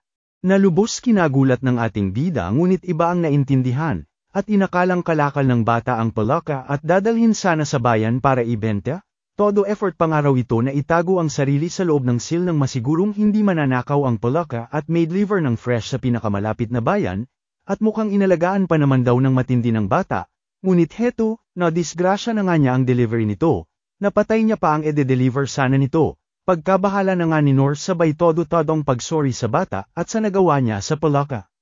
Babayaran na nga lang daw niya. At kung pwede hulug-hulugan dahil medyo gipit daw siya sa ngayon. Nataranta naman ang bata at mariing sinabi sa ating bida na wala itong kailangang bayaran, okay na nga lang si Noor ngunit pinagtakang muli kung paano solong nadala ng bata ang ganito kadelikadong halimaw. Walang kutsa-kutsara namang nagpaliwanag ang bata na kaya niya raw magkontrol ng halimaw, na lubos kinagulat ng ating bida habang natakot naman ang bata, ngunit sa gulat nito ay namangha pa nga si Noor sa sinabi niya. Dahil mayroon daw siyang pambihirang skill na dagdag pa nga ng bata ay inborn sa kanya, dahil isang araw siyang demon folk. Astig nyo naman so meaning lahat kayong mga demon folk kayang magkontrol ng halimaw, pagkamangha na nga ng ating bida sa bata. Oo naman ang bata habang napa-imagine naman si Noor sa mga pwede niya sanang gawin kung mayroon siya ng ability na ito, dahil lubha raw kapaki-pakinabang. Nabahala na nga ang bata kung di raw ba siya galit o takot sa kanya bilang isang demon folk. Bakit naman, ika naman ni Noor, at sino raw ba magagalit sa skill nito para sa kanya sobrang nakakamangha at kapaki-pakinabang ito. Di na nga napigil ang maiyak ng bata nang marinig ito, lalo na sa mga pinagdaanan nito sa nakaraan, at talaga daw bang kapaki-pakinabang siya. Natigilan na nga si Noor sa reaksyon ng bata, at kumpara nga raw sa kanya, ay biniyayaan ng pambihirang kakayahan ng batang ito, ngunit bakit tila wala raw itong nikititing na pagpapahalaga at bilib sa sarili. Kaya nilapitan na lamang ito at pinataha. Walang ano-ano'y dumating na nga sa eksena ang kanyang mga kasamahan at kinumusta ang kanyang kalagayan. Sa gulat nila ay okay nga lang si Noor, na ibinida pa nga ang kanyang katawan na batak daw sa lason at kamandag, kaya wala raw silang kailangang ipag-alala pa. Imposible nga raw ito, sa isip-isip naman ng prinsesa dahil hindi lang daw basta lason at kamandag lang ang inilabas ng Polaka, maliban na lamang raw kung naabot na nito ang antas ng isang sacred spirit, na ayon dito kay Lin ay isang teknik na kayang pagalingin anumang sugat at mag-purify ng anumang mahawakan nito, na inabot pa ng 40 years para mamaster ng mismong Sovereign of Salvation, habang nagawa naman daw ni Noor Sensei ng bata pa, na lubos nitong kinamangha. Iminungkahi na nga ni Noor na unahin na nilang asikasuhin ang bata, na nagpatigil sa prinsesa at tinanong ang bata kung isa raw ba itong demon folk. Aba paano mo nalaman, ika naman ni Noor habang pagkabahala naman ang nadama ni Lin at ano raw ba plano ng ating bida sa bata. Kung maaari nga raw ay isama sana nila ito sa karwahe ngunit agad kinontra ni Ines at di nga raw pwede. Naguluhan naman ang prinsesa sa kung ano ang gagawin, pagkat para sa kanila, ay lubhang delikadong lahi ang mga demon folk. Sabay muling tinanong ang ating bida kung okay lang daw ba ito sa kabila ng pagiging demon folk ng bata, at ginawa ng Polaka na kasama nito kanina. Ayon naman kay Noor ay wala naman na silang magagawa pa sa nasalantang bukid, ngunit kasalanan niya raw kung bakit di na matatapos pa ng bata ang layo nito kasama ang Polaka. Nagulat na nga ang dalawang dalaga at kung dadalhin daw ba sana ng bata ang Black Death Dragon sa bayan, habang nagpatuloy naman ang maling pagkagets ni Noor sa sitwasyon at tinanong ang bata kung sino raw ba nag-utos sa kanya na gawin ito. Ayon naman sa bata ay di niya raw kilala, na inakala pa nga nila Ines na pinagtatakpan nito, habang iginiit naman ng bata na di niya kilala pagkat ganito raw silang pinalaki. Dito na nga napagtanto ni Ines na isa itong slave, slaves na matagal nang inalis sa sistema ng kanilang kaharian ngunit talamak pa rin sa mga karatig bansa nila. Kaya tinanong na lamang ang bata kung may uuwian daw ba itong tahanan kung sakali, di niya raw alam sagot naman ng bata lalo na't piniringan daw siya noong ibinyahe siya rito. Gulong-gulo na nga ang prinsesa sa gagawin niya, sabay naisip ang laging bilin sa kanya ng kanyang tatay na mas pagkatiwalaan ang sarili niyang mata kaysa sa mga sinasabi ng iba. Tinanong naman ni Noor ang pangalan ng bata, at dito nalaman na Rolo ang pangalan nito, habang kinausap naman ni Lynn si Ines at kung pwede raw ba nilang isama ang bata. Gustuhin man nga raw nila ay hindi pwede, ika naman ni Ines pagkat sigurado haharangin lamang ito sa Holy Theocracy of Mithra kung saan bawal ang mga demon folk, tsaka kahit naman daw isama nila ito at iwan doon ay di sila makakasigurado sa kaligtasan ng bata, at baka isipin pa raw ng Holy Theocracy of Mithra na kalaban sila at atakihin ang mga ito. Sa gitna ng kanilang pag-uusap ay nagulat na lamang sila ng may sumingit na lalaki sa eksena, pasingit na rin lods ng like at subscribe, salamat. Mukhang olats yung delivery mo bata ah, ika na nga ng misteryosong lalaki na bigla na lamang lumutang, na lubos pinagtaka nila Noor at kung ito raw ba ang nag-utos sa bata ng nasabing delivery. Pinabulaanan naman ito ng lalaki sabay nagtanong sa ating bida kung ito raw ba may gawa nito, na siyang agad ako naman ni Noor at nag-sorry sa kinahinatnan ng halimaw. Ba't ka nag-so sorry, pagtataka na nga ng kalaban at wala nga raw itong paki kung anuman gawin nila sa Palaka. At ang pinunta nga raw niya rito ay ang batang kasama nila. Natuwa naman si Noor at buti na lang daw may sundo na ang bata, hanggang sa nagulat nang bigla na lamang silang atakihin ng lalaki at pagkakapirahan nga raw niya ang batang demon folk na kasama nila, buhay man o patay, wala siyang pakialam basta't siya ay mabayaran. Sunod-sunod na atake na nga ang ibinira nito na pilit hinaharang naman ni Noor, ngunit sa kabila nito ay di naman nagpapigil ang kalaban at desididong makuha ang bata para sa kaakibat nitong pera.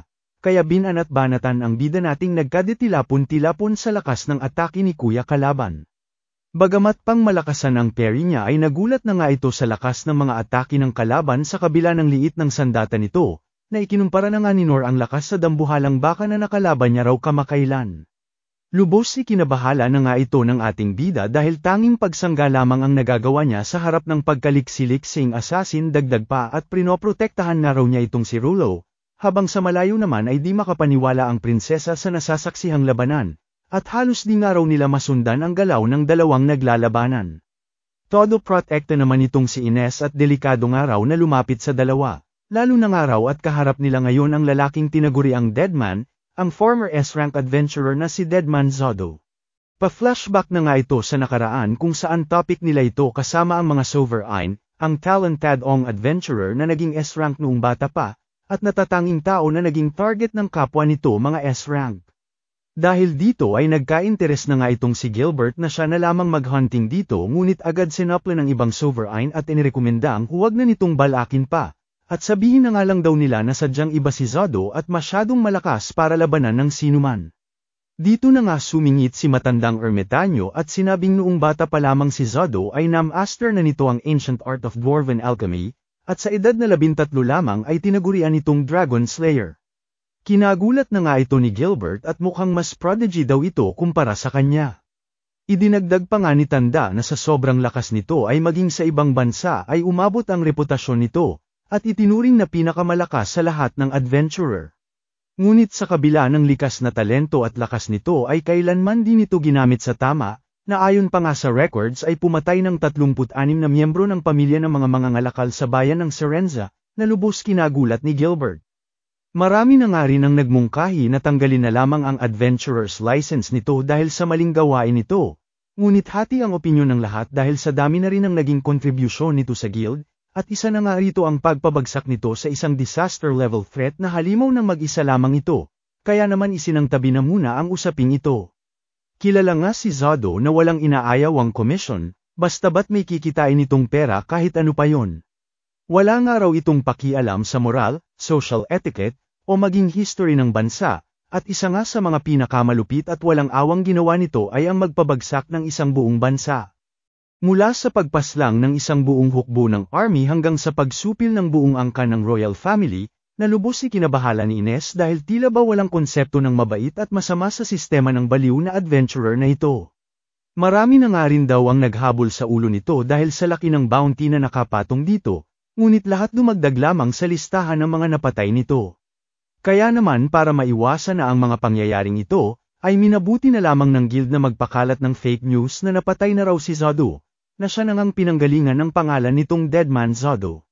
Samantala, nabahala naman si Zodo at naubos na nga raw ang koleksyon niyang punyal na nagkadiwasak-wasak sa peri ni Noor. Sorry naman agad ang bida natin at nawasak nga raw niya ang mga ito, ngunit kasalanan naman daw kasi ng kalaban at bigla-bigla na lang daw ng lulusob.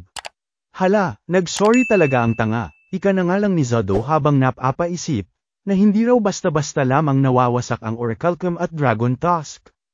Pasensya na nga raw ika na naman nga ni Noor at reimburse na nga lang daw niya sa kalaban kung sakali, na kinabahala naman ni Zodo at napaka-weirdo raw ng ating bida, pati na ang espadang gamit nito.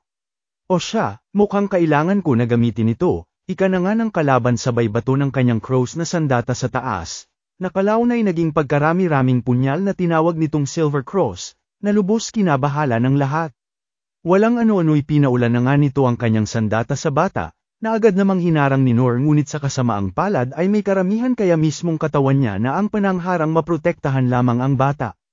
Nang makita ito ni Ines ay napaisip na nga itong tulungan siya, ngunit mas nangingibabaw at priority nga raw nito ang kaligtasan ng prinsesa, nakalaunay di rin nakatiis at humingi ng permiso sa prinsesa na tulungan sa laban ang ating bida.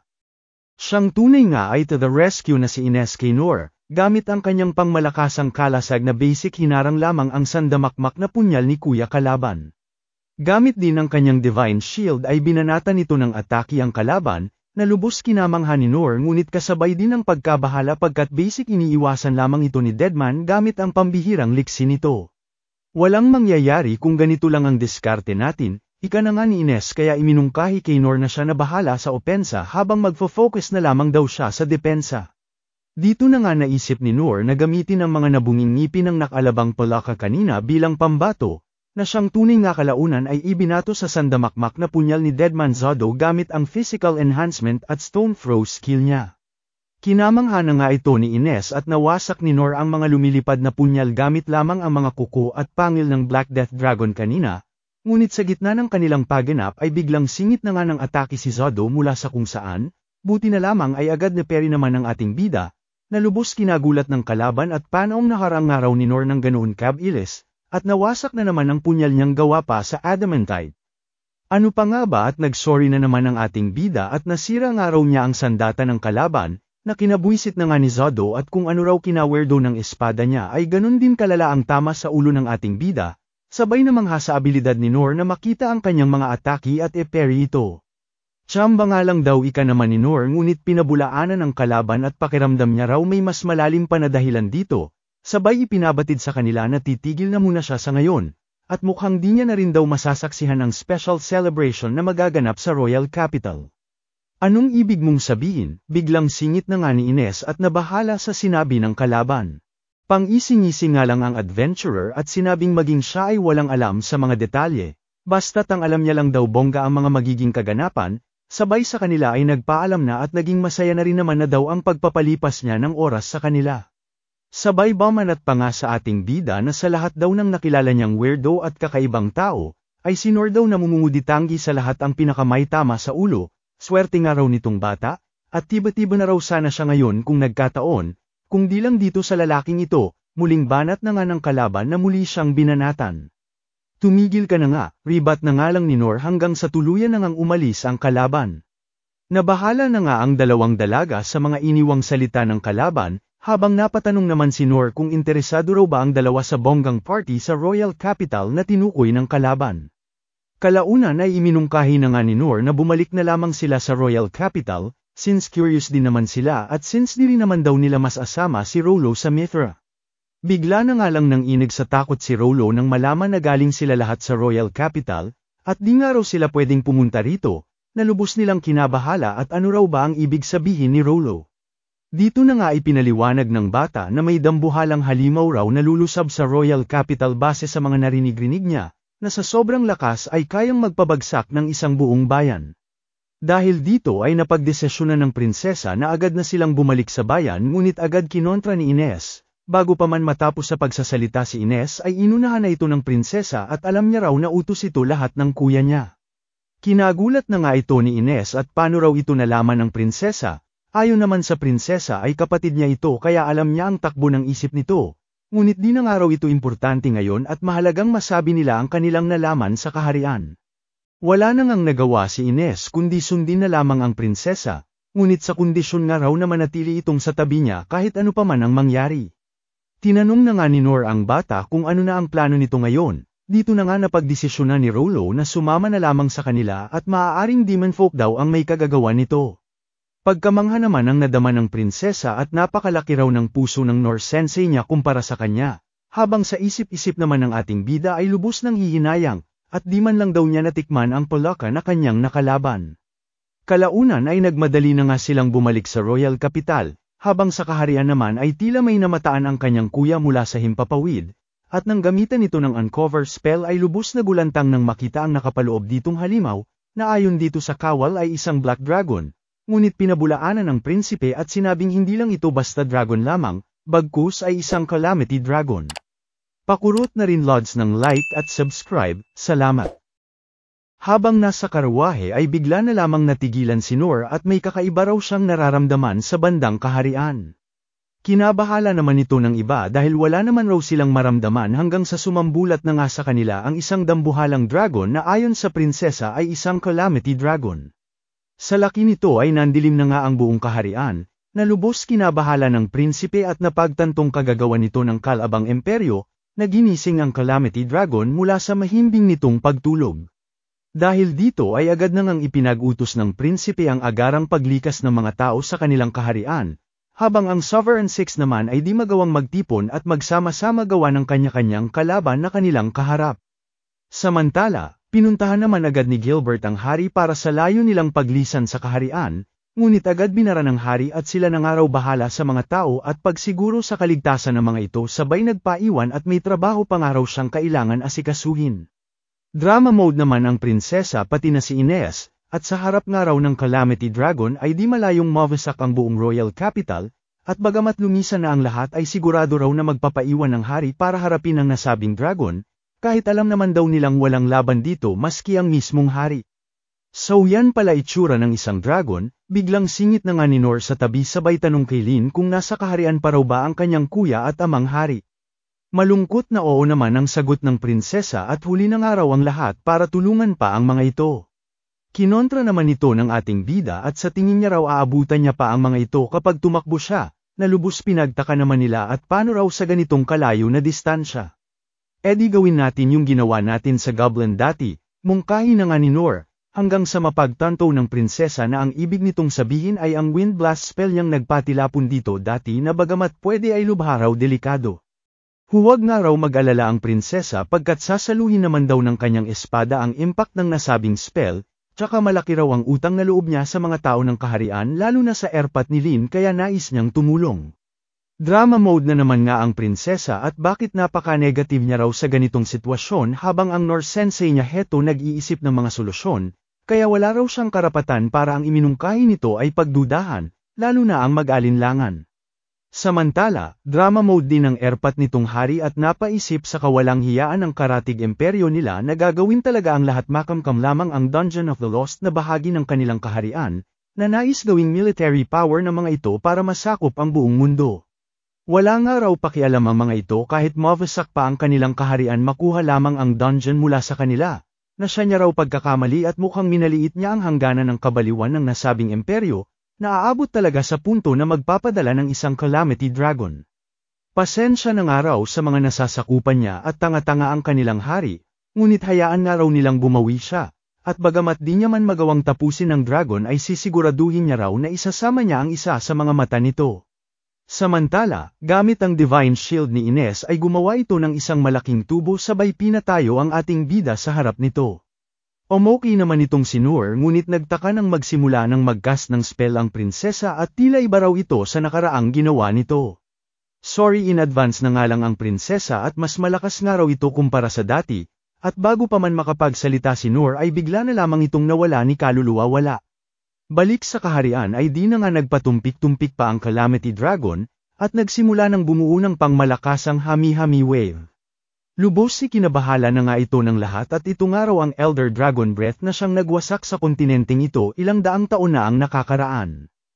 Sa kabila nito ay matapang itong hinarap ng hari, na napangiti na lamang at mukhang di man lang daw siya bibigyan pagkakataon ng kalaban na makasagot man lang ng atake.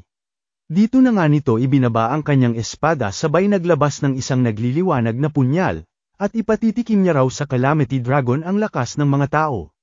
Ikinabahala naman ito ng mga sovereign at tinawag itong Blasting Sword, isang sandata na nag-iipon ng lahat ng lakas ng nagmamay-ari nito, para sa isang pangmalakasang sakripisyong pagsabog.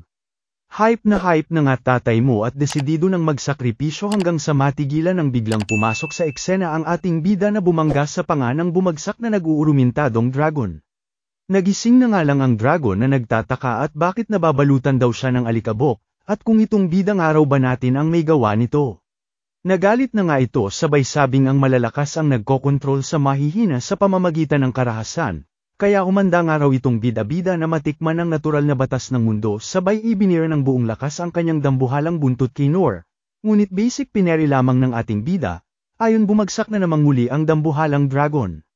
Sa kabila ng atake ng dragon ay mas kinabahala pa nga ni Nor ang paglipad niya kanina na ayon dito ay akala niya raw katapusan na niya, sabay pa flashback sa mga kaganapan kung saan nagkahimatay-himatay siya sa lakas ng wind blast ng prinsesa, at gamit ang kanyang physical enhancement na skill ay minani-obra ang direksyon ng kanyang paglipad, sa kasamaang palad ay wala na itong nagawa ng nasa ere na kaya ayon binanata na lamang ang panga ng dragon na siyang pinakita kanina. Kamot ulo na nga lang ito at sasabihan niya raw si Lin na di na nila ito uulitin pa sa susunod, sabay pakita sa resulta ng peri niya kanina na lumikha ng isang malaking butas sa mga ulap. May kalakihan nga raw itong dragon ngunit kung ikukumpara sa ginawa ni Lin ay di naman daw ito nakakatakot, sabay nagkaroon ng kumpiyansa sa sarili na baka raw maging siya ay kaya itong matalo. Samantala, narating naman na nila Ines ang Royal Capital. Ngunit bago pa man sila makapasok ng tuluyan ay bigla na lamang silang inambush ng ilang Goblin Emperors na lubos kinabahala ng prinsesa, at bagamat maliliit daw ito kumpara sa nilabanan nila ni Nor Sensei ay di nila maaalis ang katotohanan na Goblin Emperor's parent ang mga ito. Nilakasan na nga lang nito ang loob nito at kumpara nga raw sa kaharap ng ating bida na dragon ay goblins lamang ito. Sa kasamaang palad ay wa-effect na nga ang yellow spell ng prinsesa sa mga Goblin Emperors. Buti na lamang at nandito si Rolo na siyang nagpatigil sa mga halimaw since isa nga itong demon folk. Sinamantala na nga ito ng prinsesa para banatan ng pangmalakasang ice tubig spell ang grupo ng Goblin Emperors, sabay pasikat ni Ines na inilabas ang kanyang divine sword, na siya na nga nitong ibinira sa mga kalabang nagyelong Goblin Emperors. Pagkamangha na nga ang nadama ni Lin sa pinasiklab ni Ines ngunit mas namangha sa ipinamalas ni Rolo na siyang nagkontrol sa mga halimaw. Sa kabila ng panggigigil ng Calamity Dragon ay di na nga ito makapaniwala na wa-epek ang bawat burn niyang atake sa ating bida na lubos nitong minamaliit nung una, at paanong magkadiwasak-wasak na raw ang kanyang mga kuko at kaliskis na undestructible kuno. Pagkamangha naman ang nadama ni Nor sa kanyang espada at kahit saan niya nga raw ito gamitin ay kailanman di niya ito nakitang nagkagasgas man lamang, at ano raw ba talaga itong espada na ito? Well anyway daw importante manalo siya sa laban na ito. Sa galit ng Calamity Dragon ay muli na nga itong nag-ipon ng enerhiya sa bibig nito, ang pangmalakasang Elder Dragon Breath na lubos kinatatakutan ng lahat, sabay ibinirerekta sa ating bida. Sa gulat ng lahat ay basic pineri lamang ito ng ating bida at nagmistulang mangtanga lamang ang ultimate attack ng dragon na napanganga na lang sa mga kaganapan.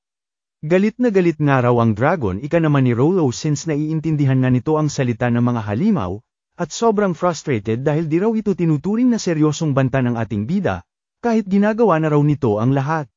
Ma-pride raw na nilalang ang mga dragon ika naman nitong hari, lalo na ang mga Elder Dragon na naniniwalang sila ang pinakamalakas sa lahat, ngunit iba raw ang nakikita niya sa labang ito.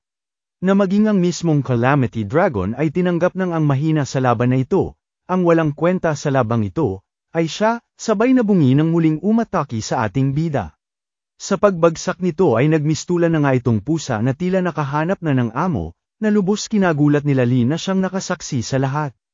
Nang makita ni Nor ang pangil ng dragon ay dito na nga nito naalala ang kwento sa kanya dati ng kanyang erpat tungkol sa bayaning Dragon Slayer, sabay na pangisi na lamang at mukhang di raw siya akma bilang hero, at di magawang patayin ang dragon.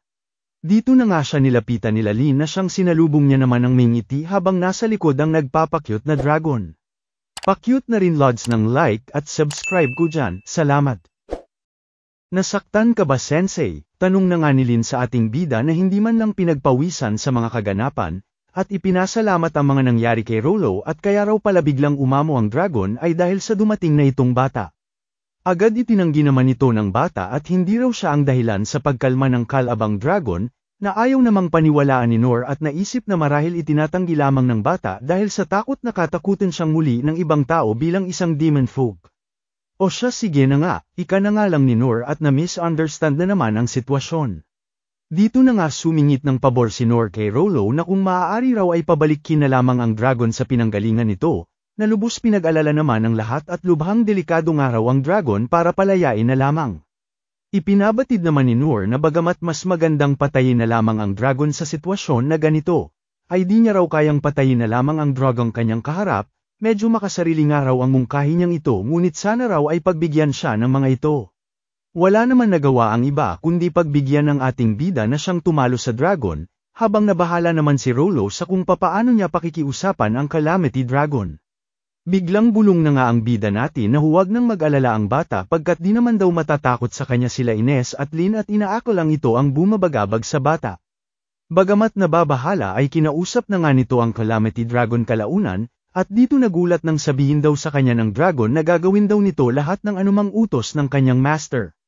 Lubos kinagulat na nga ito ni Noor at inakalang si Rolo ang tinutukoy na master ng dambuhalang dragon habang di naman makapaniwala ang iba na tinuring ng master ng Calamity Dragon ang ating bida na walang malay sa kanyang nagawa. Dito na nga iminungkahi ni Noor na utusan ni Rolo ang dragon na mahina kung umuwi na sa pinanggalingan nito at kung Pepwid ay di naman akit pa ng tao kailanman. Wala namang naging kaso dito ang Calamity Dragon at agad pinagbigyan ang hiling ng ating bida, na kalaunan ay lumipad na papalayo at umalis na sa kanilang kaharian. Di pa man nagtatagal sa paglipad ang Calamity Dragon ay nagulat na lamang silang lahat nang may biglang umatake dito sa himpapawid, na sa kasamaang palad ay nagpabagsak sa dambuhalang dragon na rektang tinamaan ng biglaang atake.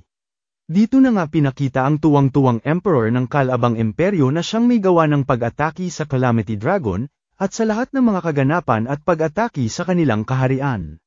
Ano ba yan, akala ko pa naman wasak na ang aabutan ko, ika na nga ng emperor na duro-demonyong kontrabida ng kanilang kaharian, na siya nangang pinalabas lahat ng kanyang alagad at mga kawal with matching iba't ibang aparato na pang-atake nito bilang parte ng kanyang masasamang plano, sabay pa flashback sa nakaraan, nung ipinag-utos nito ang paggising sa Calamity Dragon na siyang lulusab sa Royal Capital. At matapos nga raw wasakin ng nasabing dragon ang kaharian ay lulusab daw sila kasama ang kanilang puwersa, karga daw ng iba't ibang sandata at mga pangmalakasang aparato.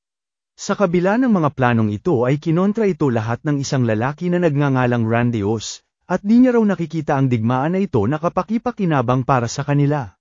Kinabwisit naman ito ng emperor na siya nangang sinipa ang lalaking ito, at huwag daw nitong pinapakialaman ang desisyon niya. Lalo na at walang sino man ang kayang tumapat sa imperyo at magical technology nila, na siya niya raw sisiguraduhing malalaman ng buong mundo, at magsisimula sa pagwasak nila sa kaharian ng Clays na walang pakinabang sa Dungeon of the Lost na nararapat lamang daw para sa kanya.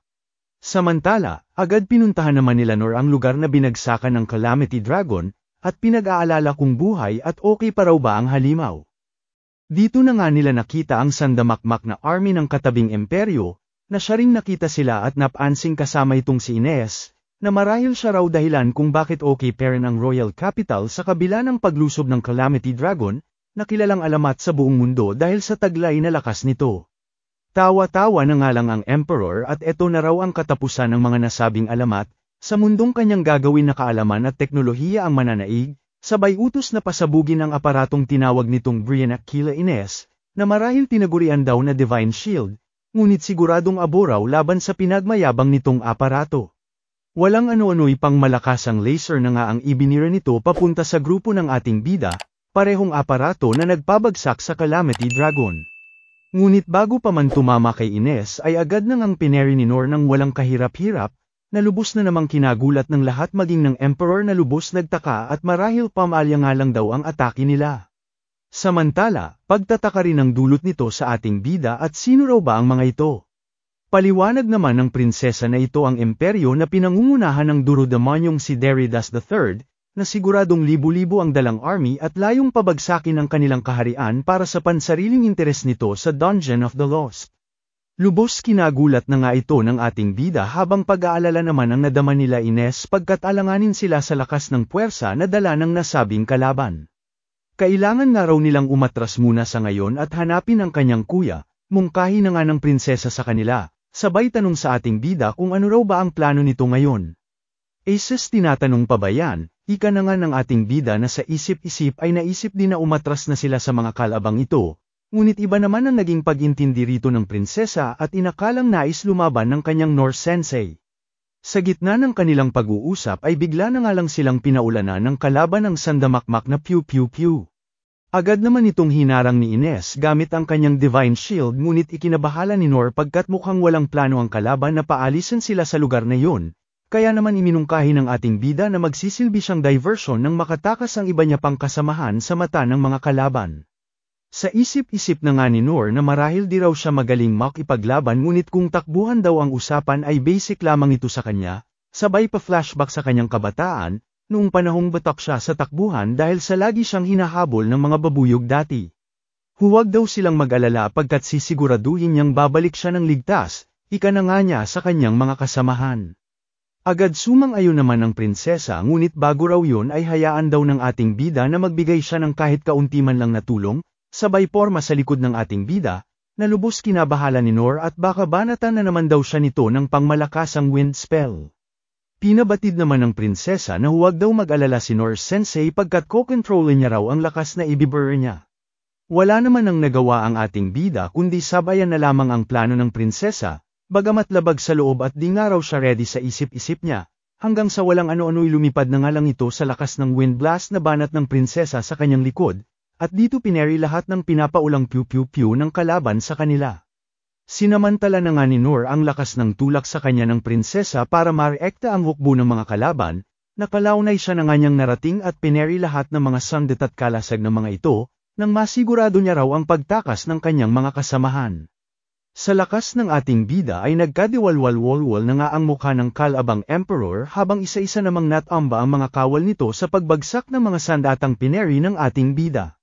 Maging mga aparatong dala nila ay nagmistulang tissue lamang na nil-iPad sa hangin gawa ng lakas ni Nor, na mistulang bagyong nanalasa sa puwersa ng kalabang nagmungtanga lamang. Di na nga lubos mo ari ng mga kalaban kung ano ang nangyayari habang takot naman ang nadama ng emperor at tila sa kanya lamang daw nakatingin ang ating bida at tila alam daw nito na siya ang emperor. Lubhang nataranta na nga ito at mukhang katapusan niya na raw at unti-unti na ngang nilapitan ni Nor, ngunit nilampasan lamang ng ating bida, kaya inakalang naduwag ito laban sa kanya, hanggang sa ipakita na nagsiliparan na ang mga laser na mga aparatong dala nito at ito ang pinunterya ng ating bida. Napasusmerisep na nga lang ang emperor at ano raw ba ang nangyayaring ito, na maging ang 10,000 sundalo na dala niya, na todo naka-armor at pangmalakasang sandata pa, pati na ang laser niya na nagpatamba sa Calamity Dragon, ay nagmukhang mga basura lamang sa misteryosong lalaki na ito. Mas kinagulat pa nga ng emperor nang makita ang espada ng hari, ang Black Blade na pinakaasam niya raw sa lahat ng dungeon relics, at paanoong nasa kamay raw ng lalaking ito. Paanoong nabubuhat daw ito ng ating bida sa maging ang hari raw na kilala sa pambihirang lakas nito ay kailangan pa ang 2 kamay para mabuhat ang nasabing espada. Sinong animal na ito? Hype bin asik lang lahat ng meron akong hype na yan, nang siya lamang mag-isa. At ngayon pang ising-isi lang daw sa kanya at mukhang ninanamnam ang paghihirap niya bago siya patayin ito. Ang mismong bagay na nais niyang gawin sa hari ng Royal Capital ngunit sa kanya nangyayari ngayon, sabay ihi na nga sa diaper ni Tanda at di na kinaya ang takot na nadarama sa ngisi ng ating bida, at rekta sakay sa kanyang kabayo at kumaripas ng alis papalayo kay Nor, hahaha. Pakaripas na rin lods ng like at subscribe ko dyan, salamat. Damay nyo na rin po TikTok at Facebook ko andyan link sa profile ko. At syempre bilang ganti sa mga solid supporters ng Recap Candy ay may pag-giveaway po ako ng 1K every month po ito. Comment, like, share, at syempre pinaka-importante subscribe ka lang po. Mas malaki chance ng active po sa comment section, hihi, salamat.